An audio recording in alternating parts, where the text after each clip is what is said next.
All right, 1 Samuel 16-7, if you're there, say there. Yeah. If not, oh well, you have to catch up next week.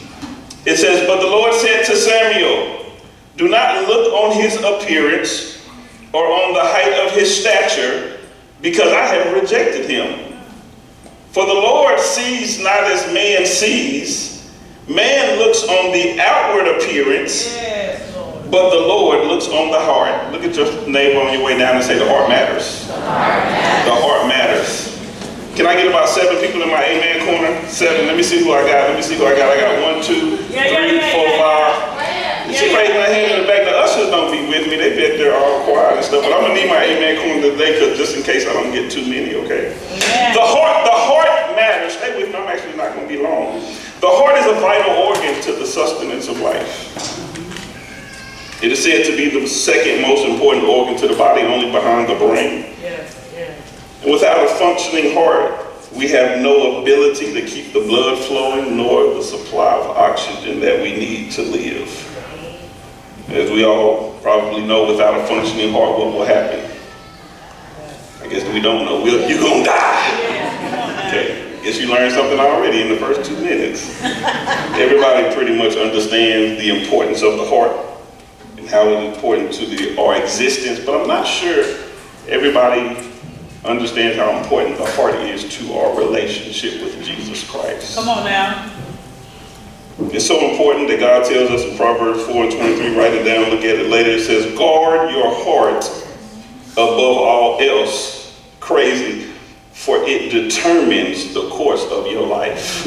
I thought your dream determined the course of your life. I thought your vision and your plan determine the course of your life. I thought your grind and your hustle determines the course of your life, and those things are necessary, but God doesn't say guard your vision, guard your dream, guard your purpose above all else. He says above the dream, above the purpose, above what you wrote down, above your vision board, all that stuff that still ain't came to pass from 2000, okay? He says above all that, guard your heart. Why? Above, somebody shout above all that. Above. They still miss that. Above your grind, above your hustle, above your ability to get out there and make things happen on your own, above all that, guard your heart. Why? Because it's what determines the course of your life. If you're a writer, write this down. The heart can be seen. The heart that can be seen determines if you live, while the heart that can't be seen determines how you live. Let me say that again for those in the balcony. The heart that can be seen determines if you live, while the heart that can't be seen determines how you live. What's the heart, Pastor? The heart that we'll talk about obviously is not the organ that beats in your chest. The word heart appears in the Bible over 1,000 times. It's the most anthropological term used in Scripture. What is the heart again, Pastor? It's the inner you that holds your desires. It's the inner you that holds your will, your feelings, your emotions, your intellectual and moral activities. The heart is the place that holds the feeling you had after you experienced that first breakup. Yeah, some of y'all, you ain't experienced the first breakup yet, but just wait 6 more months and you will, and you'll feel it. That feeling that you will feel, that feeling you'll feel it right here in your heart. The feeling that you had when you first got that promotion on your first job, that comes from the heart. The heart is the place that holds that. The heart is the place that holds the desire to be great. The heart is the place that holds the pain you experienced after a loss. Sum it all up, the heart is the inner you that produces the outer you. Come on now. The heart is the inner you that produces the outer you. In other words, the heart matters. The heart is so important that God tells us in the Beatitude, Matthew 5 and 8, write it down, go look at it later. Blessed are the pure in heart. For what, my Bible readers? For they shall see God. In other words, those who have an unstained, a pure, a clean, an upright heart, they are the ones that will experience God. I want to talk to somebody this morning who maybe you feel like you're not experiencing God. You're not feeling God. You feel like He's not there. Maybe this morning is an opportunity for you to have a heart checkup. I came all the way just to say the heart matters. I believe that now is the season, especially for the Link Church, where we'll begin to examine our hearts and see if our inner man pleases God, to see if our mind pleases God, to see if our will pleases pleases God. So our story today, it stars three people. One is God, always. The second is this dude named Samuel. And the third is this brother named Saul. Stay with y'all. Still with me this morning? My amen corner still there. So Samuel, he was a prophet. Samuel was a priest. And Samuel was a judge. He installed the first king in Israel, which was Saul. I got to let you know that it was never God's plan for his children, Israel, to even have a king. But the people pressed God. The people went to Samuel one day when he was old and said, hey, you're old and we see that your sons ain't ready to take over. So what we want is we want a king just like all the other nations have. Listen, can I just pause right here for a minute and say, be careful what you pray and ask God for, because you just might get it. Yeah, they prayed and they said, hey, we want a king. We don't want God to be our king. We want a man to be our king. And guess what? They got exactly what they asked for. Be careful about praying for a promotion that you're really not qualified for, because it can cost you everything. Be careful about praying for a wife and a husband right now, and you're not even ready to be a wife or a husband, because you just might get what you're praying for. Look at your neighbor and say, be careful what you pray for. So God told Samuel, before we appoint a king, this is what I want you to do. I want you to tell them all the problems that will arise and see what. Aren't you so grateful that we serve a God that warns us before our destruction? He tells us what's coming ahead. The problem is y'all so hard-headed. Y'all just some hard-headed Negroes, okay? Not only that, some hard-headed essays, whatever you are in here, okay? I'm sorry, don't be offended, but y'all just hard-headed sometimes, in spite of the fact that God always gives warning before destruction.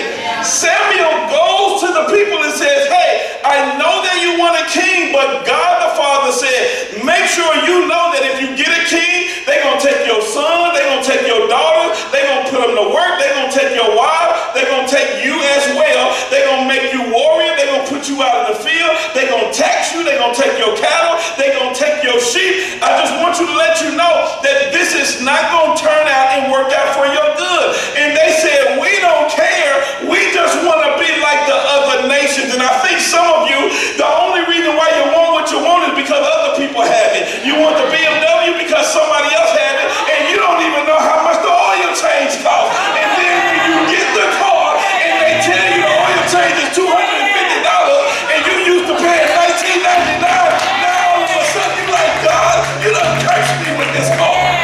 And God is like, no, I gave you what you asked for.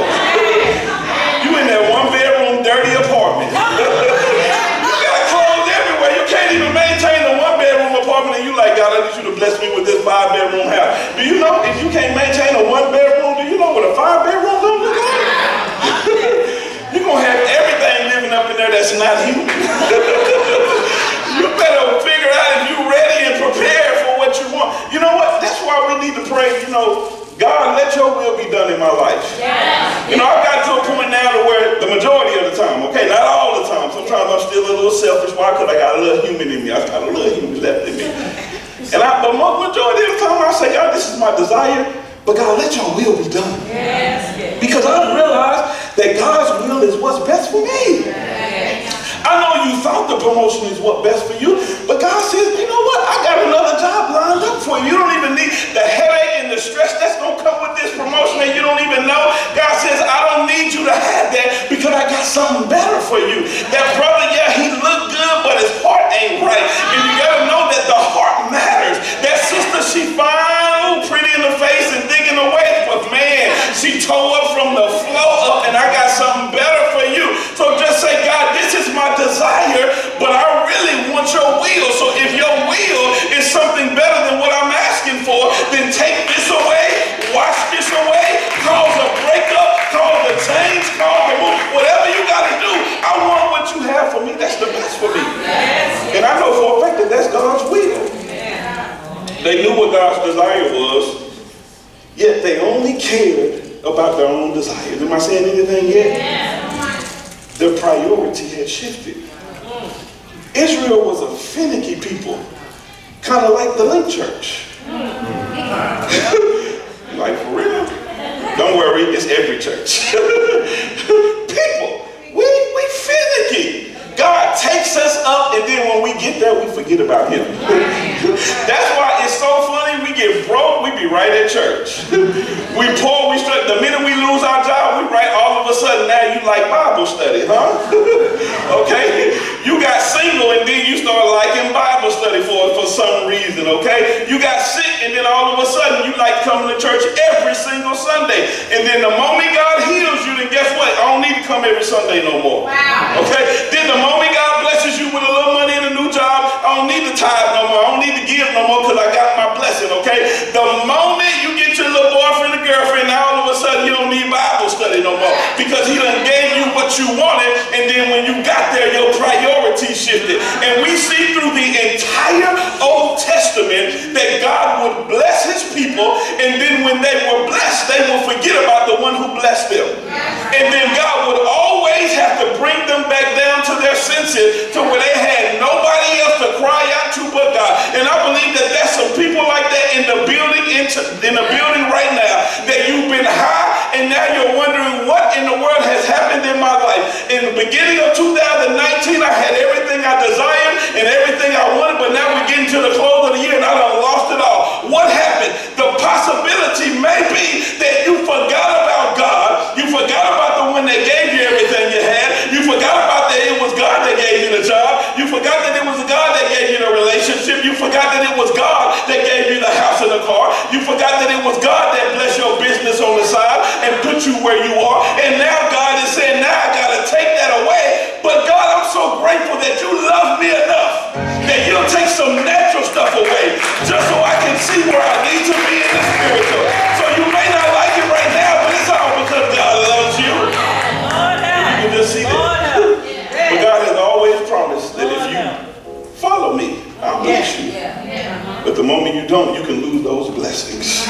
What does that say to me? It suggests to me, number one, the heart determines your priorities. The heart, repeat that after me. The heart determines your priorities. Israel's priority was being like everybody else. They said, we don't care about the consequences. We don't care about all that stuff you're saying.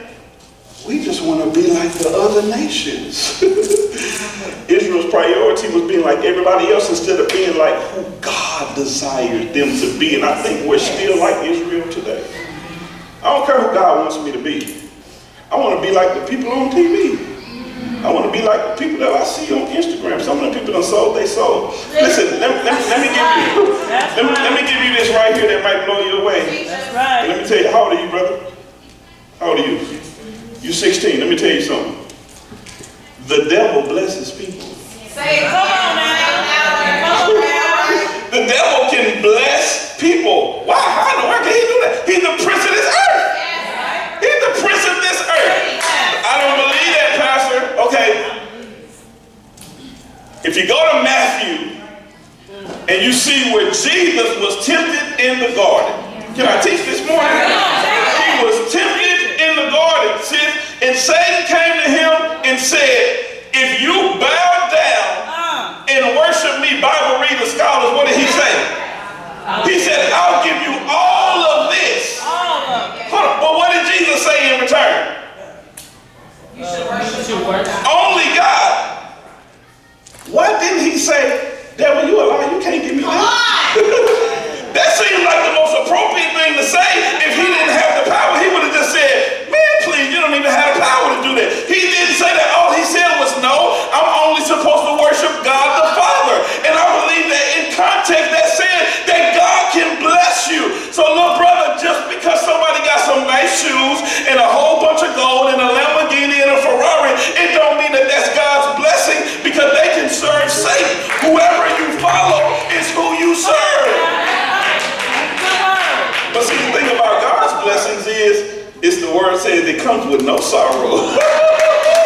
When God blesses me, I don't got to worry about nobody trying to kick my door in and rob me for it. I don't have to worry about going to the federal penitentiary because I did some illegal stuff. I can just sit back and relax and know that what God gave me, no man can take away. The heart determines your priorities. God's will and desire for you each one of us, his people, is to be set apart, sanctified, and what? And holy. Set apart, sanctified, and holy. That was Israel's problem in that moment. Holy doesn't mean perfect. It just means it means set apart. I use the example all the time of what? The fine china. The fine china that mama has, that grandmama has, that's in its own cabinet all by itself. It's crazy. The dishes ain't even in the kitchen. They ain't in the dining room somewhere. Okay? They're set apart for a specific use. And you got to realize, Chase, that you have been set apart for a specific use. You're a plate that got legs. And some of you need to get out of the cabinet in the kitchen and walk yourself back to the dining room where you're supposed to be laid up. Why? Because God has called you to be sanctified, set apart, and holy. But the children of Israel, they didn't realize that their heart was messed up. Yeah. They was like, I want to go in the kitchen and be up in the cabinets with them. And God is like, no, you're over here because you're special. You're not set up like them because you're special. And this has nothing to do with the type of shoes you wear. It has nothing to do with the brand name. So don't get that twisted when you think that I'm saying be set apart, sanctified, and holy. Has something to do with if you got army fatigue on, if you got holes on your jeans. That's not what it's talking about. More so than anything, it's the lifestyle. Yes. It's the thing that you choose to do on a daily basis. Like I said, your heart, it determines what's on the inside is going to come out on the outside. God says, I need a people whose heart is for me and not for the world. Whose heart wants to fulfill my will and my desire and my plan and not the world's will, plan, and desire. Yeah. The heart determines what? Your priorities. When God is first, his will comes before your will. Can you believe I'm almost finished? God gave them what they wanted. And that's where we're introducing to our brother named Saul. He becomes king after the appointment by prophet Samuel. Saul, he was all that and some. Go back and read on him. He was a warrior. He looked good. He was tall. He had the stature. Yet he had some heart issues. We see at the end of his tenure as king, if you go back and read it in chapter 10, 11, and 12, he was on his way to battle. And the prophet Samuel told him, he said, what I want you to do is wait 7 days. Wait 7 days. And then when I get there, we're going to make a sacrifice to God. We'll get God's favor, and then we'll go into the battle. So King Saul, he waits 7 days, and then on the 7th day, he sees that the prophet Samuel has not showed up. So he says, hey, my men are getting weary. They're scattering. So I need to figure out a plan so that I can get the favor of God on my life. He wanted to try to manipulate God's favor on his life because impatience set in. So what does he do? He takes the place of Samuel as the prophet and the priest and the judge, and he sacrifices to God. And the moment he finishes the sacrifice, the Bible said that Samuel shows up, and Samuel says, you messed up, bro. He says, you messed up because you did not obey the commandment of God. And then Saul says, but you didn't show up, and I needed God's favor. It was his impatience. God told him through Samuel, just wait 7 days. And I think we got some Sauls in the house right now. The reason why you're in the position that you're in is because you could not and would not wait on God. It's crazy. Samuel says, because you disobeyed me, which is, he was speaking the words of God. He said, because you disobeyed me, your kingdom reign is over. Whoo. And then, hold up, he drops the bomb that some of us don't get. He said, if you had obeyed God, your kingdom would have lasted forever and ever and ever, and ever. He said, your kingdom would have lasted forever if you had just, because you disobeyed what God told you to do.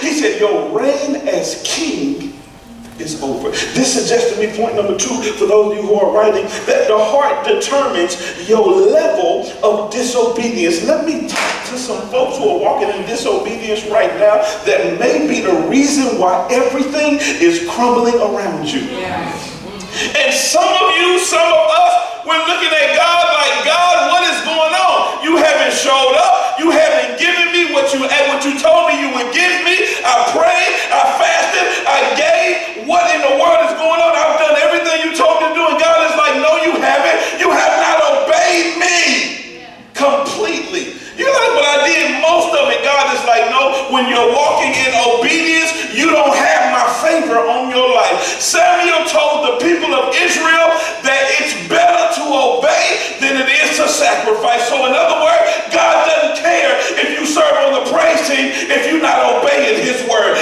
God does not care if you serve on the instrument if you're not obeying his word. God does not care if you're an usher, if you're a greeter, if you tithe and you give every January in the sacrificial offering. God says, I don't care about none of that if you aren't obeying me. If you want the favor of God on your life, you're going to have to start living what the Bible says.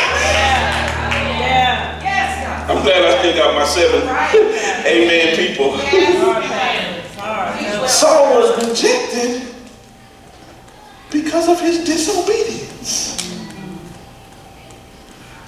After he rejects him, and Samuel tells him, you're losing everything because you didn't obey. Your kingdom won't last forever because you didn't obey. He then says, God is about to go search for a man after his own heart.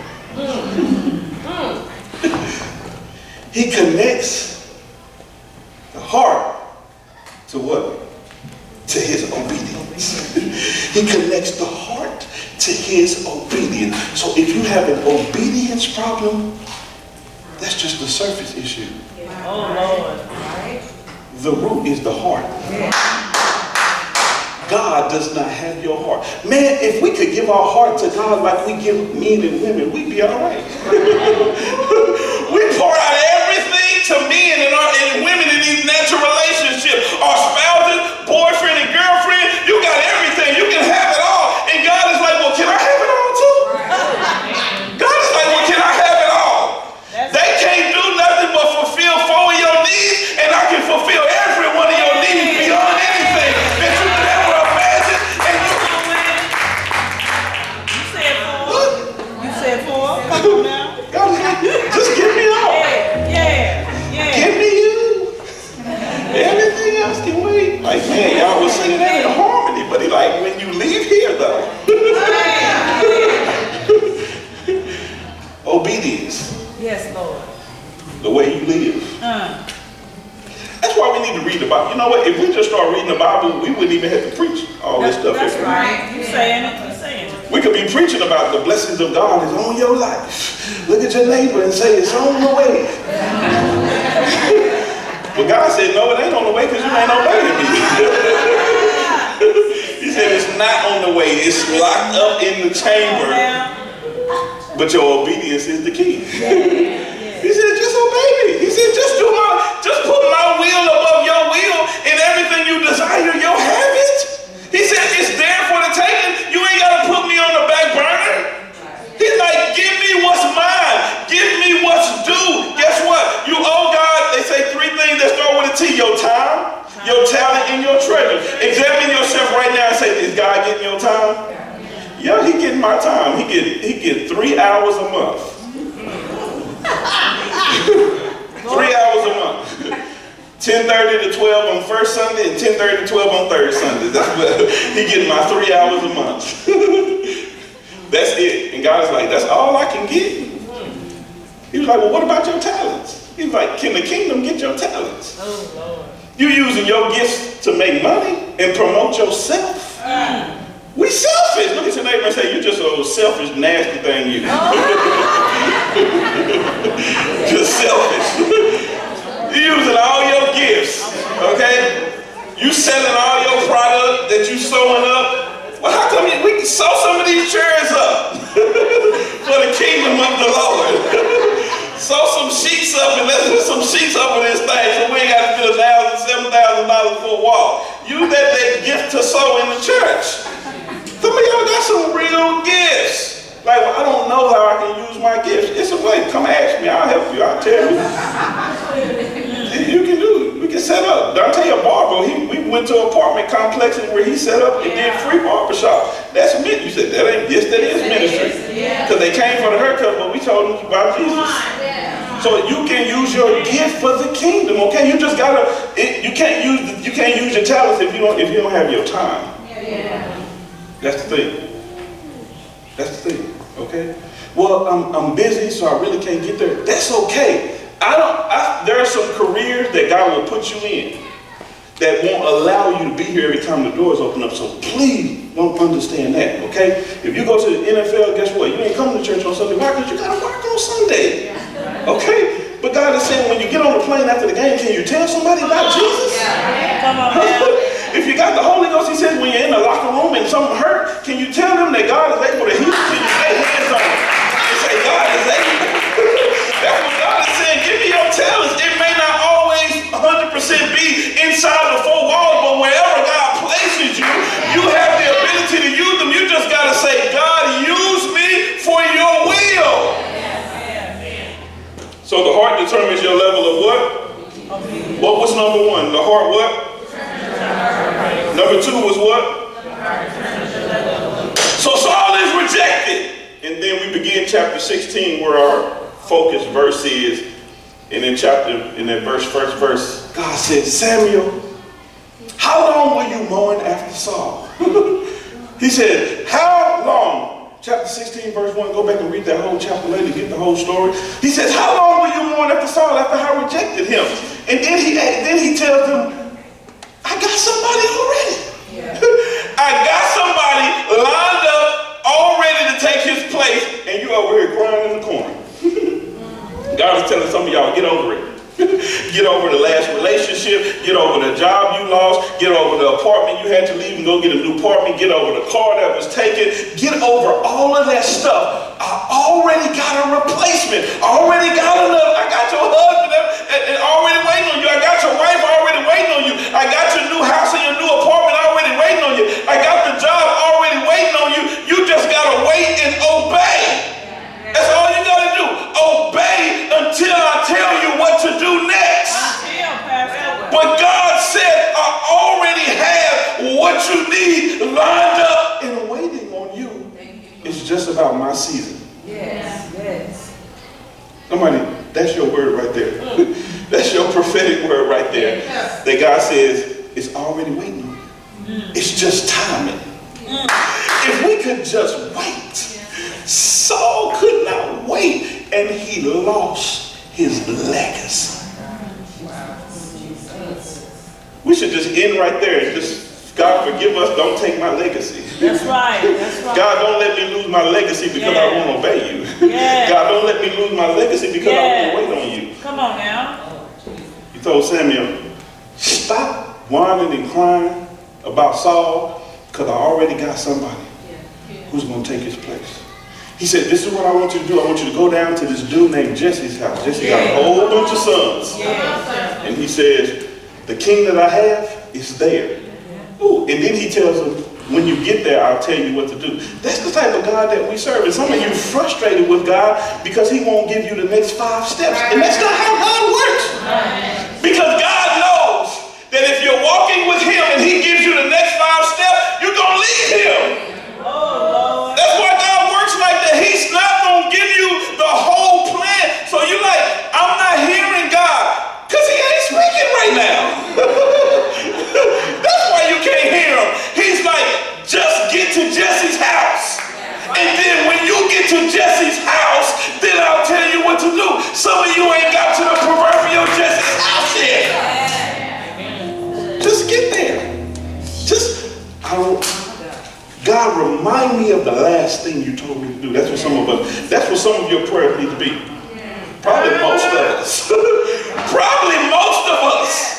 Most of us in this room, our prayer at the end of this message needs to be, God, remind me of the last place you told me to go. Remind me of the last thing you told me to do. Because we're stuck all the way out here. Jesse's house is that way and we're all the way over here. We chilling over here trying to make stuff work.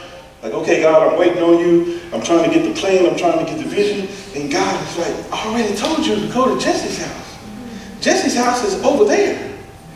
Everybody, some of you're rejecting the people that God is sending to you. You rejecting. You're rejecting the prophets. You're rejecting the priests. You're rejecting whoever else. You're rejecting the men and women that God is sending them in your life, and they warning you.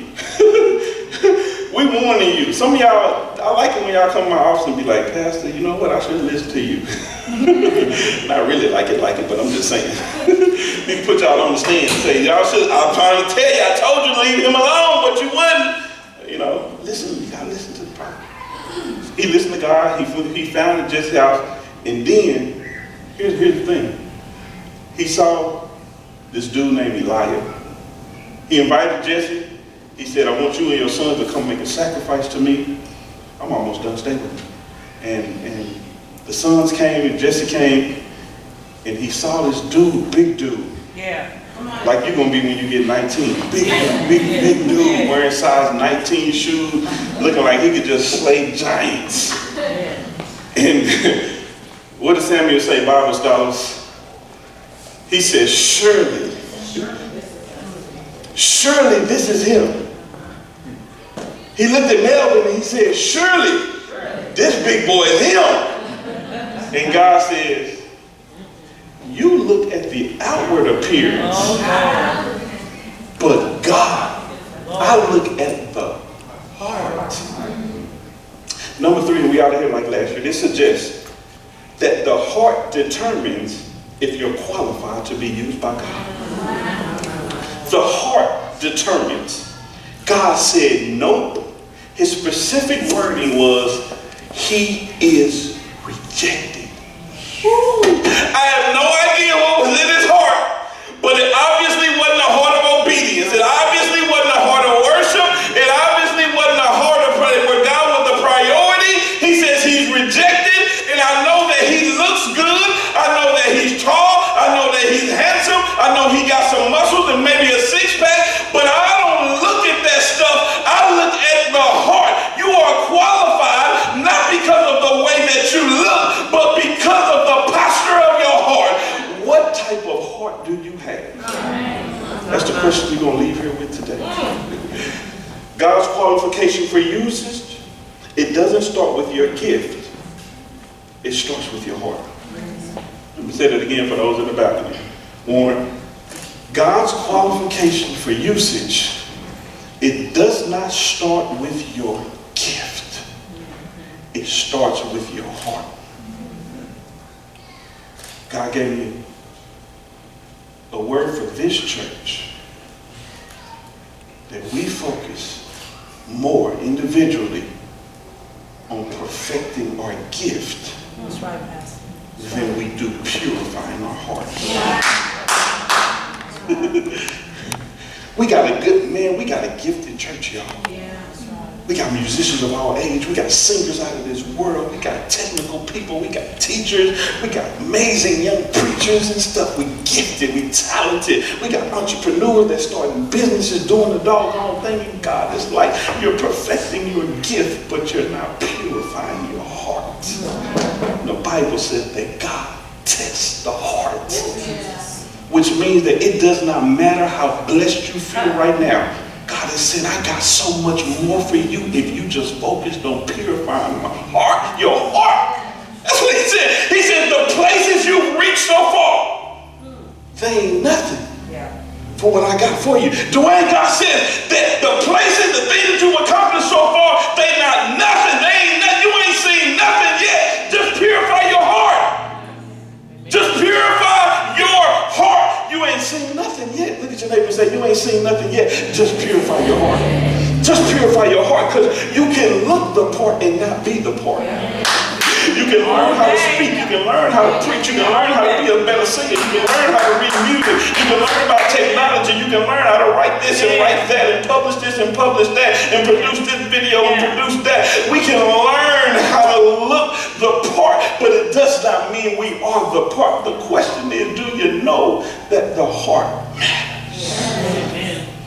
And some of you aren't qualified because the motives of your heart aren't pure. You can have the desire to do the right thing for the wrong reason. Let me say that one again. You can have the desire to do the right thing, but for the wrong reason.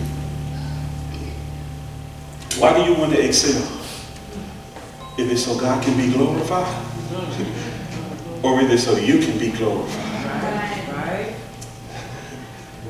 Why do you want that big house with the pool table in the game room and the pool in the back and the jacuzzi and a white picket fence? Why do you want that?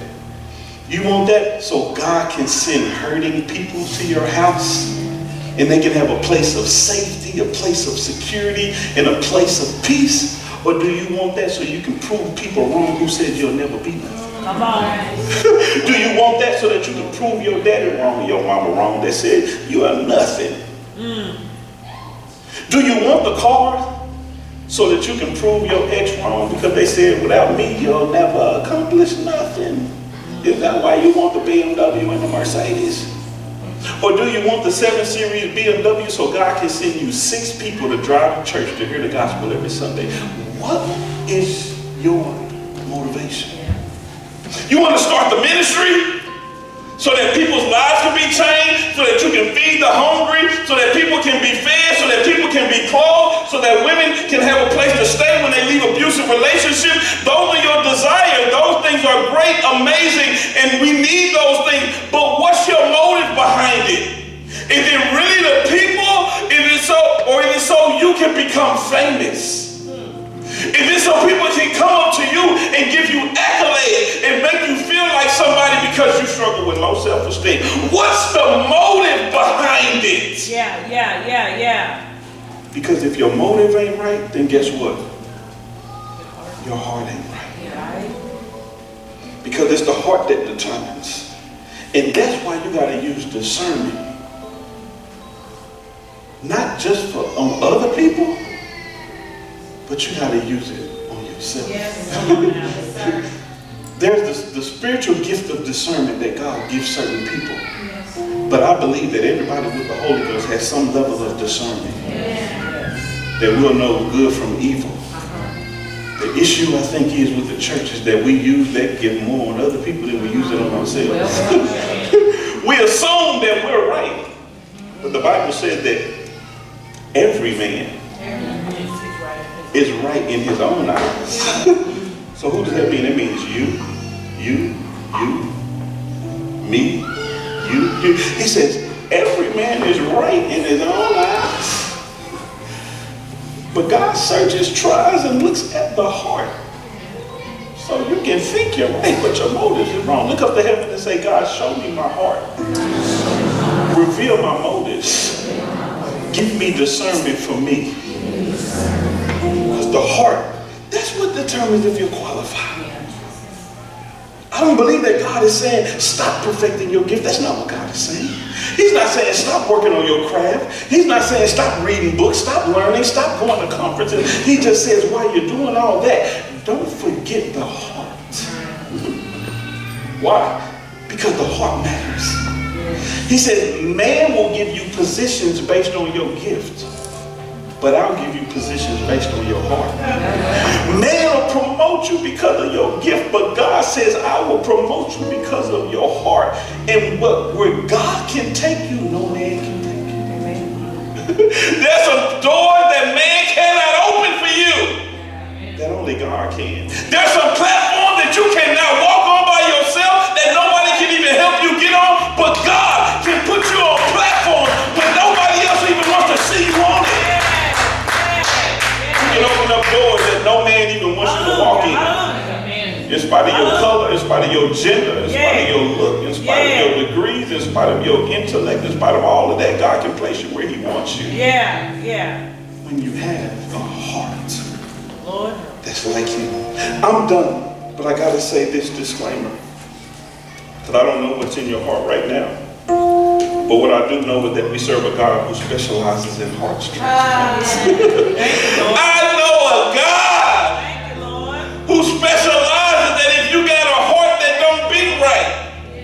that if you got a heart that's diseased, if you got a heart that has issue, we have a God that specializes in heart transplant, and guess what? He has a 100% success rate with every transplant, with every heart that he handles. The Bible says in Ezekiel that I will give you a new heart and a new spirit I will put within you, and I will remove the heart of stone from your flesh and give you a heart of flesh. This is the type of God that we serve, that you can have evil desires, you can have a messed up heart, you can have pure, unpure motives, but today God said I can give you a new heart. Thank you, Lord.